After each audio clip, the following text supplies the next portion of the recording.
Well, indeed, thank you very much for staying with us here on KTN Business today. My name is Peter Kabawel, and before the break, we indicated that we'd be discussing cash transfers to the elderly. And just to put that into perspective, the recent directive by President Uhuru Kenyatta towards, well, the expansion of the cash transfer program to the elderly was received very positively in many different parts of the country. Now, far from being a political issue, this was a safety net program that had been very long in coming. Let's recap that clip now. Tuataka kuhakikisha ya kwamba wazee wetu wote ambao wamezidi wako miaka 70 au kwenda juu, wote kutoka mwaka ujao watakuwa wanachukua ile pesa ya cash transfer, na ndio tuhakikisha ya kwamba hata wazee wetu wanaishi maisha ya dignity hata na uzee wao, wakijua ya kwamba kila mwezi wako na pesa watakuwa wanapokea kutoka serikali yao, na ndio waweze kuendelea na maisha yao.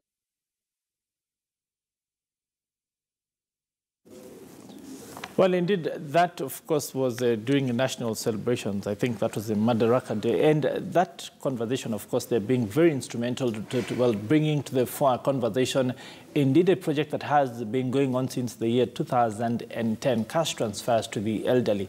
In studio to put that into perspective, well, is Susan Muchache. She is the PS for Social Protection in the Ministry of East Africa Community, Labour and Social Protection. Quite a title there. Mouthful, yes. Yes, so indeed the pilot started way back, just around the year 2010. And this was essentially meant to improve the quality of life for people at the grassroots, those who would say, wale hawajiwezi, and that sort of thing. So please bring us up to speed. What has been the progress so far?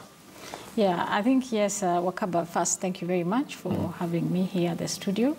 Indeed, the cash transfer started off on a pilot basis, like most programs do, because society has changed, and there was a recognition that elderly people are facing a lot of challenges, and of course a lot of it is an economic one. The fact that they are not able to take care of themselves any longer, and you can imagine a typical farmer has been able to work and till the land, be able to sell produce, take care of themselves. Suddenly they cannot do it, and now they are vulnerable because they are now dependent. And in the face of that dependency, society has changed. People do not regard elderly persons with the level of respect and love and compassion that has been the tradition of Africans. So you find them facing a lot of challenges. And so government recognizing that, and also taking into account that during that time, the scourge of HIV and AIDS had also placed an immense burden on most elderly people because their children died, left them with orphans. They are not able to take care of themselves. So really we were facing a bit of a challenge in certain parts of the country. So the pilot started with just 500 households to see how it fares. And it did, through that pilot, we confirmed that indeed by being able to provide some cash to support vulnerable families, we were able to improve the livelihoods of those very vulnerable members of our society. We were able to even increase attendance to school because that stipend is still used to pay school fees for their grandchildren. We realized that their health is improved, and more fundamentally, that the elderly person has their dignity and their esteem back, and you find them now, more participative in their community.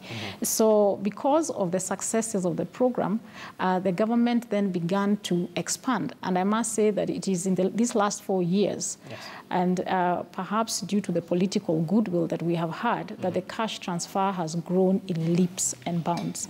So that today, from the 500 households, about 7 years ago, we now have 324,000 households that currently enjoy the cash transfer. But of course, we are also now transitioning into a universal cover. Yes, there are those who said that this was a political gimmick and that alleged that these cash transfers were only in some places and not others. How far is this spread out across the country, maybe by dispersal of regions, and what have been the benefits in various areas? First and foremost, I would like to very strongly dispel that fact that it is been motivated by the politics. I think anyone who understands the way government works, planning takes time. And it just happened to have coincided that we are moving into an election when government made the decision that it has. But it is through, it is a product, this decision is a product of intense research and benchmarks, because you don't just wake up and decide that you want to commit that kind of resource in government. So a lot of work has gone into it. It has just come at this time. In terms of how is the spread of the cash transfer now, it covers every constituency in this country. The only thing is that there is a higher concentration in constituencies or sub-counties that are much more vulnerable. Where the poverty index is higher, then you will tend to find that you have more beneficiaries of the cash transfer. For example, Turkana, which is one of the counties with the highest poverty index, has the highest concentration of cash transfer beneficiaries. Kwale, Kilifi, and a lot of arid and semi-arid counties. So that is the basic principle. But, you know, there has been a ratio that has been applied, the 70-30 ratio. So 70% of the entire total cash transfer budget, which, for example, in this financial year is 7.5 billion. 70% goes to the very vulnerable counties because of the high poverty index, and 30% is allocated equally across all the constituencies. And of course, that also comes with its own challenges, because there's still a feeling that, you know, we needed to just apply uniformly because poverty cuts across. Yes. Let's talk a bit about the technology and the fact that beforehand it used to be tough to reach some of those people. It used to be that you'd either have to go to a post office or a financial institution to be able to get whatever was supposed to come to you. Today you can use mobile money and things like that. What difference has that made? Interesting. This is one area where we are now working very, very hard to address. Indeed, technology has helped us to, one, stem out the, you know, unintended beneficiaries, or the ones that are, you know, the ineligible ones. Because when it was a manual system, as you know, manual systems are manipulated. Then you would have, you know, people going to pick money when they should not be in the program. But because we are now using commercial banks who have been awarded through a whole competitive tender process to do the work, they basically apply the standards that a bank does when it comes to financial management. So we take the biometrics of the beneficiary, we take their photograph, we have their ID numbers. So the authentication process that is applied in paying out the money has made sure that we do not have a case of money going out to an unintended beneficiary. So that is one important area that the digitization or the technology has assisted the ministry and the government to deliver the cash transfer.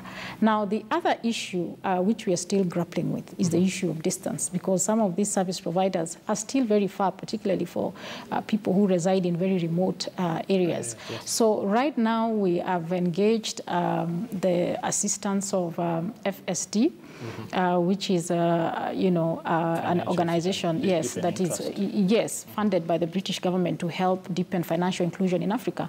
And they're helping us think through a robust payment system that will ensure that we reach beneficiaries wherever they are the most convenient way. And it is now in this phase that we will now look at applying mobile money as a means of payment, because most of these people are very vulnerable. And, you know, the fact that sometimes they must travel long distances to get the money, one, beats the whole purpose, because a significant portion goes into transport rather than, you know, the actual cash. So these are problems that we are currently dealing with.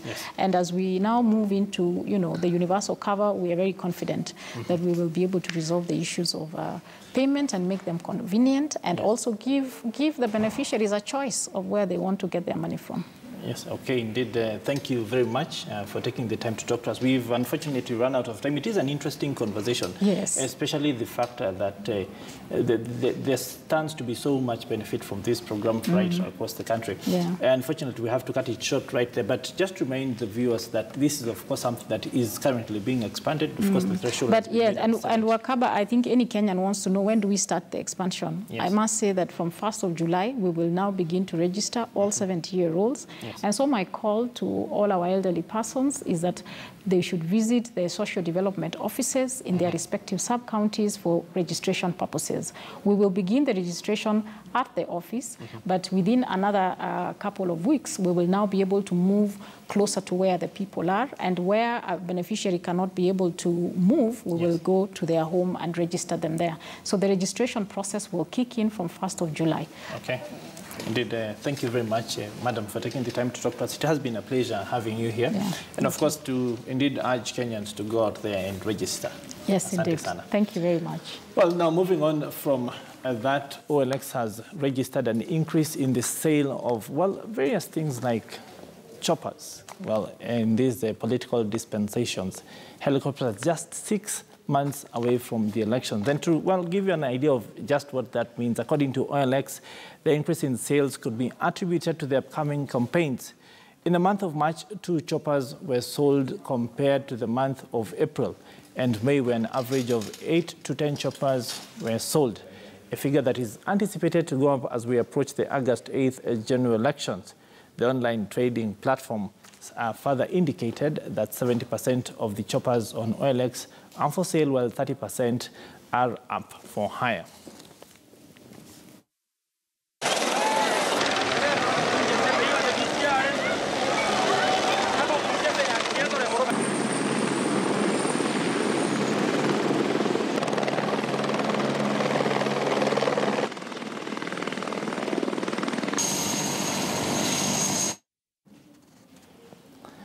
Well, some of the statistics around those choppers are indeed quite surprising if you were to see them for yourself. The fact that they have been able to sell a massive number of choppers, indeed up to about, I think, 22 at the last count over the past few months, especially bearing in mind that some of these products range from about 7 million shillings to as